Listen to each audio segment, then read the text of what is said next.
നമ്മുടെ മെയ് മാസത്തിൽ ഇതിപ്പോൾ രണ്ടാമത്തെ ക്ലാഷാണ്. ക്ലാഷിലെ സിനിമകൾ ഇപ്പോൾ തിയേറ്ററിൽ ഓടണമെന്ന് പറയാനാണെങ്കിൽ നമ്മുടെ ഗുരുവായൂരമ്പലനടയിൽ, മന്ദാകിനി, പിന്നെ ടർബോ, പിന്നെ നമ്മുടെ തലവൻ, ഈ സിനിമകളാണ്. മെയ്യിലെ ഫസ്റ്റ് ഒരു ക്ലാഷ് ഉണ്ടായിരുന്നു. Malayali from India, Nadikar junior, ഹൃദയഹാരിയായ പ്രണയകഥ. ഈ 3 പടവും ബോക്സ് ഓഫീസിൽ നല്ല ഷോക്കുമായിരുന്നു. അപ്പോൾ നമ്മൾ ഇപ്പോൾ വന്നിരിക്കുന്നത് ഈ 4 സിനിമകളുടെ കമ്പാരിസനായിട്ടാണ്. ഇതിനൊരു റാങ്കിങ് കൊടുക്കാനാണ്. ആദ്യത്തെ പ്രിഫറൻസ് ഞാൻ കൊടുക്കുന്നത് ഗുരുവായൂരമ്പലനടയിലാണ്.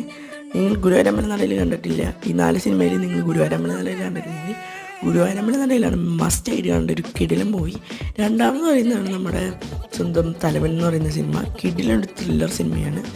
മൂന്നാമത് ഞാൻ കൊടുക്കുന്ന ടർബോ. ഇതെൻ്റെ ഒപ്പീനിയനാണ്. ചിലവർക്ക് രണ്ടാമതോ ഒന്നാമതൊക്കെ ടർബോ വന്നിരിക്കാം. മൂന്നാമത് ഞാൻ കൊടുക്കുന്നതാണ് ടർബോ. അത്ര നല്ല കഥയൊന്നുമില്ല. പിന്നെ ലാസ്റ്റ് നമ്മുടെ മന്ദാകിനി. അടിപൊളി ഒരു കുഞ്ഞ് ഫാമിലി മൂവിയാണ്. പറ്റാവുന്നവർ കാണാൻ ശ്രമിക്കാം.